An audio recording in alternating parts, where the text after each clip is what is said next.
안녕하십니까. 저는 울산대학교 병원 환경보건센터 센터장 김양호 교수입니다. 오늘 드릴 말씀은 알레르기를 이겨내는 환경 길라잡이로서 알레르기 질환을 관리하는데 어떤 식으로 환경을 관리해야 되는가를 주로 말씀드리겠습니다. 우선 알레르기 질환이 무엇인지 간단히 말씀드리고 그 다음에 환경성 관리에 대해서 좀 말씀을 드리겠습니다. 알레르기 질환이라는 것은 보통 이제 아토피 질환이라고도 하는데요. 우리 신체가 특정 물질에 과민하게 반응을 해서 나타나는 그런 알레르기 현상 중 유전적인 성향을 많이 가지고 있는 질환을 말합니다. 그래서 어떤 때는 아토피 질환이라고도 하고요. 어떤 때는 알레르기 질환이라고 하는데 피부에 대해서는 이제 아토피 피부염이라고 아토피를 많이 쓰고요. 다른 질환에 대해서는 알레르기 질환이라고 해서 알레르기라는 용어를 많이 쓰지만 비슷하게 사용되고 있다고 보면 되겠습니다. 그래서 대표적으로 오늘 다루고자 하는 거는요. 아토피 피부염, 기관지 천식, 알레르기 비염, 그리고 결막염에 대해서 알아보도록 하겠습니다. 알레르기 질환의 발생 원인은 복합적인데요. 우선 유전적인 요인이 많이 관여를 하고 거기에다가 이제 환경적 요인이 복합적으로 관여해서 발생한다고 보고 있습니다. 그래서 유전적 요인이 또 많다고 아까 말씀드렸는데 예를 들어서 부모나 형제 자매가 알레르기 질환을 갖고 있으면 이 그림에서 보다시피 알레르기 질환을 발생할 확률이 높아지는 것을 볼 수가 있습니다. 그렇지만 유전적인 요인만 가지고 되는 것은 아니고요. 환경 요인이 이제 같이 겹쳐져서 알레르기 질환을 일으킨다고, 예를 들어서 아토피 피부염을 일으킨다고 보고 있습니다. 환경적인 요인을 이제 거론하자면요. 실내 환경으로서 진먼지 진드기라든지 유해 물질, 기온 미습도, 그리고 실내에서 기르는 애완동물, 그 다음에 꽃가루, 그 다음에 대기 오염, 식품, 바이러스 감염, 스트레스 등이 있겠습니다. 아까 유전적인 요인에다가 환경 요인이 겹쳐져서 생긴다 그랬는데요. 그런 걸 설명하는 이제 가설이라 그럴까요? 학문적인 가설이 있는데 위생 가설이라고 하여 유전적인 요인이 있다고 반드시 알레르기 질환이 생기는 게 아니고 환경적으로 오히려 위생 상태가 너무 좋은 상태에서 성장한 어린이들에게 알레르기 질환이 더 발현한다.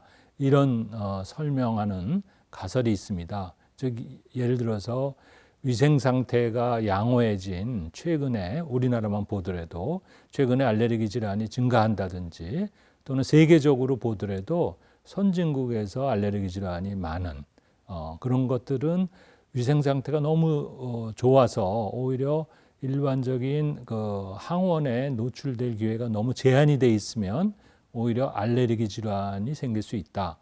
우리가 과거에는 감염성 질환이 많이 생겼는데 위생 상태가 좋아지면서 알레르기 질환이 많이 생기는 그런 현상을 볼 수 있고요. 이 표에서 보여주고 있습니다. 그리고 알레르기 행진이라는 것은 여러 개의 알레르기 질환이 서로 관련성이 있어서 하나의 알레르기 질환이 먼저 생겼다가 그것이 잘 관리되지 않고 이러면은 다른 알레르기 질환이 생긴다. 이런 얘기인데요. 구체적으로 보면은 식품 알레르기 질환이 이제 제일 먼저 생길 수가 있고요. 그런 것이 줄어들기 시작하면서 아토피 피부염이 생기고 또 아토피 피부염이 줄어들기 시작하면 천식이 생기고 제일 마지막으로는 비염이 생긴다. 그래서 알레르기 행진이라고 합니다. 서로 관련이 있다는 것이고요. 또 다시 반대로 얘기하면은 우리가 어느 하나의 알레르기 질환을 잘 관리하면 그 후에 오는 알레르기 질환도 관리하기가 쉽다. 예방할 수 있다. 이런 얘기도 되겠습니다. 그래서 아까 말씀드린 대로 아토피 피부염을 가진 영아에서 약 70%가 알레르기 흡입성 알레르겐에 감작돼서 이 중 50%가 천식이 발현한다. 이런 보고가 있습니다. 또 경증보다 중증에서 더 천식이 발현하기 쉽다. 이런 보고가 있습니다. 알레르기 질환에는 앞에서도 잠깐 소개했지만 아토피 피부염, 천식, 알레르기 비염 세 가지가 대표적인 것이고요. 간단히 살펴보도록 하겠습니다. 아토피 피부염은 이제 피부에 생기는 만성 염증성 질환인데요. 이 피부가 이제 피부 장벽이라고 해서 외부에 이물질을 침입하는 것을 막는 이제 장벽 역할을 하는데 거기 장벽 기능에 이상이 생겨가지고 계속 반복하는 피부의 염증성 질환을 얘기를 합니다. 그래서 아주 어린이 때는 뭐 얼굴이나 몸 전체에 생기다가 이게 이제 나이 들어가면서 살이 접히는 부위라든지 일부 부분에만 이제 생기게 되는 그런 것을 우리가 아토피 피부염이라고 합니다. 그 다음에 천식은 기도가 굉장히 예민해져서 과민해져서 발생하는 질환으로 기도가 이제 좁아지는 거죠. 그래서 이제 숨이 차게 되는 그런 만성 염증성 질환입니다. 그래서 기침, 쌕쌕거리는 숨소리, 그 다음에 숨이 가쁜 것을 특징으로 하겠습니다. 알레르기 비염은 뭐 다 아시다시피 감기와 비슷하지만 알레르기 원인 물질에 반응해서 생기는 염증이고요. 맑은 콧물이라든지 재채기 이런 것이 주 증상이 되겠습니다. 그리고 알레르기 결막염과도 잘 동반되는 질환이죠. 그러면 이제 본론으로 넘어가서 환경 요인은 어떻게 관리를 해야 되는지에 대해서 알아보도록 하겠습니다. 우선 이제 환경 요인 관리에 있어서 알레르기 항원, 알레르기를 일으키는 물질을 어떻게 관리할 것이냐가 있겠고요. 거기에는 이제 제일 흔한 알레르기 항원인 알레르기 원인, 진먼지 진드기, 바퀴벌레, 실내 애완동물, 곰팡이, 꽃가루 등의 관리가 중요합니다. 그리고 좀 일반적으로 환경 관리로서는 온도 및 습도 관리가 또한 중요하고요. 그 다음에 최근에 이제 대기오염이 좀 심해지다 보니까 대기오염 물질에 대한 관리가 세 번째로 중요하다고 볼 수 있겠습니다. 그럼 구체적으로 진먼지 진드기는 천식이라든지 비염 환자들의 약 70% 이상이 진먼지 진드기에 대한 알레르기 검사에서 양성이 나올 정도로 알레르겐으로서는 가장 흔한 것입니다. 그래서 굉장히 0.3mm 정도 눈에 보이지 않는 것인데요. 덥고 습할수록 우리 실내에서 잘 자라게 되고 주로 이제 사람이나 애완동물에서 나오는 이제 피부의 부스러기라든지 음식 찌꺼기를 먹으면서 자랍니다. 그래서 주로 어디서 자라냐? 양탄자, 침대, 담요, 소파 뭐 이런 데서 잘 자라기가 쉽죠. 진먼지 진드기 노출을 줄이기 위해서는 아까도 말씀드렸듯이 침대도 돌침대나 진먼지 진드기가 서식하기 적당하지 않은 특수 매트리스를 사용하는 게 좋고요.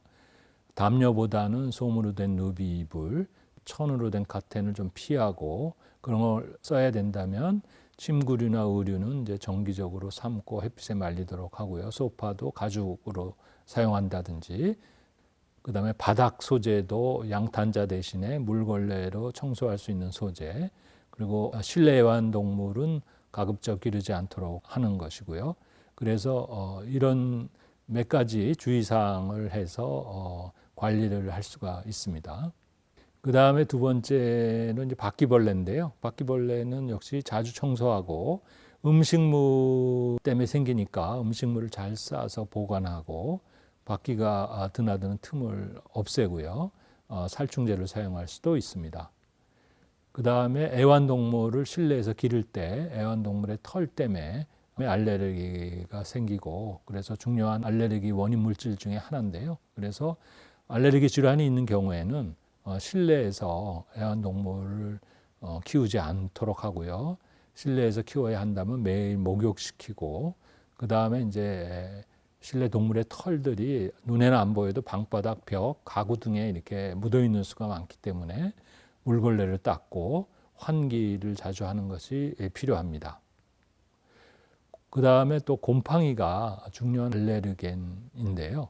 이거는 곰팡이는 뭐 다 아시다시피 습도가 높은 데서 잘 자라게 됩니다. 그리고 알레르기 질환이 있는, 특히 호흡기 질환이 있는 사람은 곰팡이에 더 민감하고, 곰팡이에 민감한 경우에는 뭐 코막힘이라든지 눈이 가렵거나 호흡곤란 또는 피부 이상도 생길 수가 있습니다.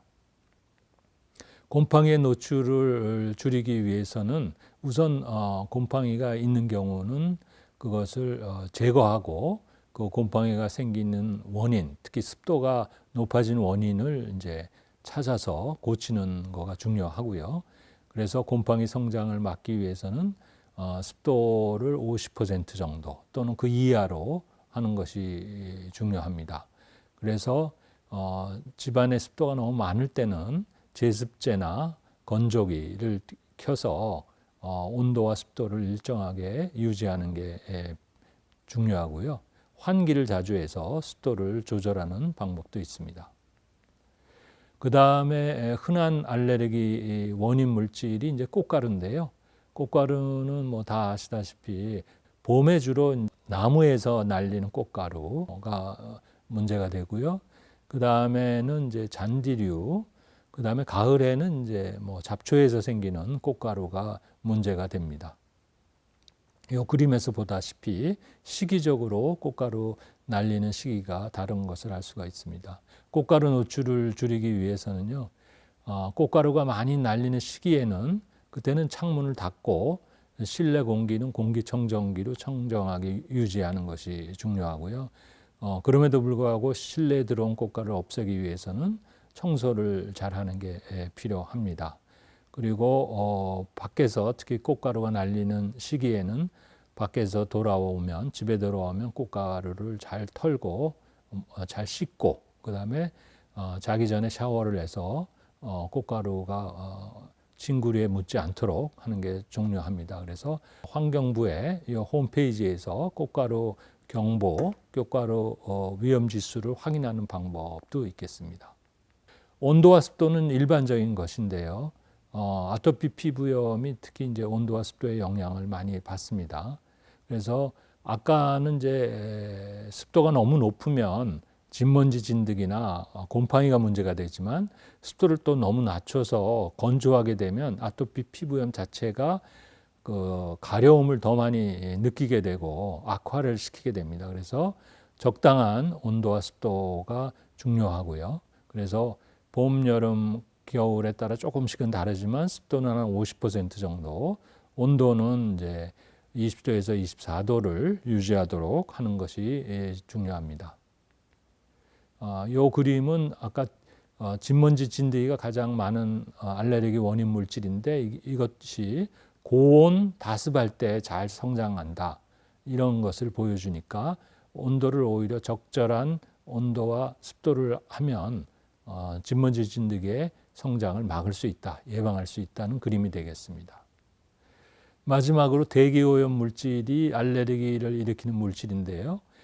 이 그림에서 보시다시피 알레르기 증상을 악화시킨다든지 또는 알레르기 감작을 촉진한다든지 또는 대기오염이 기도의 점막을 자극하거나 그 점막의 선모의 운동을 감소시켜서 알레르기 항원을 제거하지 못하도록 한다든지 또는 염증 세포를 활성화하는 방법 등을 통해서 알레르기 질환을 일으키거나 악화를 시키고 있습니다.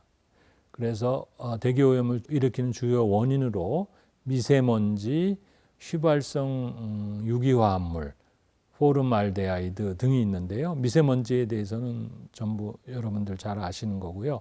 휘발성 유기화합물은 페인트나 가구 장식재, 바닥재를 할 때 이제 접착제를 사용한다든지 또는 세척제 등에서 나오는 그런 것이 되겠고요.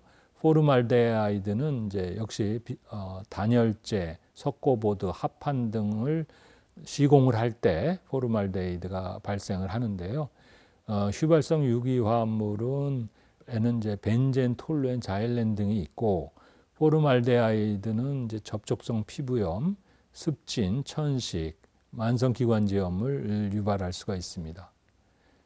그 다음에는 이산화질소, 일산화탄소가 있습니다. 이거는 다 공기 중에서 뭐가 이제 연소를 하면서 생기는 건데요. 이산화질소는 뭐 가스레인지 등에서 이제 주로 실내에서는 생기게 되겠고요. 일산화탄소는 이제 흡연 등에 일산화탄소가 많이 포함이 되어 있습니다. 그래서 미세먼지를 줄이기 위해서는 금연이 필요하고요. 대기오염에 바깥의 대기오염이 심할 때는 환기를 피하고 대기오염 상태가 좋을 때 이제 환기를 하는 게 필요하고 환기를 하기가 어려울 때는 이제 공기청정기를 사용을 하는 것이 좋고요. 그 다음에 역시 청소를 스팀 청소기나 물걸레로 자주 닦는 게 좋습니다. 그리고 환경부의 에어코리아 홈페이지 등에 보면 지금 미세먼지 수준이 어느 정도인지 이런 거를 확인해서 환기를 적절히 하고 또는 실외 활동량을 조절하도록 합니다. 그 다음으로 휘발성 유기화합물이나 포름알데하이드는 주로 아까 말씀드린 대로 인테리어를 시공하면서 또는 접착제로서 많이 사용되고 있기 때문에 가급적 친환경 인테리어로 작업을 한다든지 또는 방향제, 살충제 사용을 줄이고요. 특히 이제 새가구, 새집 증후군처럼 새가구나 새집에서 이런 것이 많이 발생을 하게 됩니다. 그래서 새집 증후군을 이제 예방하기 위해서는 우리가 베이크 아웃이라고 하는 그런 이제 예를 들어서 실내를 굉장히 온도를 높이고 그 다음에 환기를 시키는 걸 반복하는 작업을 해야 되고요. 드라이 클리닝을 한 옷 같은 것은 이제 휘발성 유기화합물이 아무래도 높으니까 통풍이 잘 되는 곳에 좀 놔뒀다가 실내에 보관한다든지 페인트도 유성 페인트는 피하고 수성 페인트를 사용한다라든지 이런 것이 중요하고요. 이산화질소와 일산화탄소는 아까처럼 연소 활동으로 생기기 때문에 금연하는 게 중요하고 가스레인지를 사용해서 그 연소할 때 생기는 그런 이산화탄소나 일산화탄소를 줄이기 위해서 창문을 열거나 환기를 시키는 게 중요합니다. 그리고 공기청정기를 사용해서 이런 유해물질을 줄일 수가 있습니다. 그리고 마지막으로 어린이 환경과 관련된 건강 정보를 찾는 것이 중요한데요. 최근에 보면은 너무 근거 없는 정보들이 돌아다니는 경우도 있기 때문에 지금 보여드리는 것처럼 공식적인 사이트를 통해서 어린이 환경과 건강 포탈 등에는 이제 어린이 환경성 질환에 대한 정보가 있고요. 그 다음에 생활 환경에 대한 정보로는 생활환경 정보센터 등의 새집 증후군이라든지 성면 라돈에 대한 실내 환경 정보가 있고요. 우리가 친환경 제품을 쓰고자 할 때는 또 녹색 제품 정보 시스템에서 여러 가지를 확인할 수가 있습니다. 이상으로 알레르기 질환의 환경 관리에 대해서 말씀을 드렸습니다. 경청해 주셔서 감사드립니다. 감사합니다.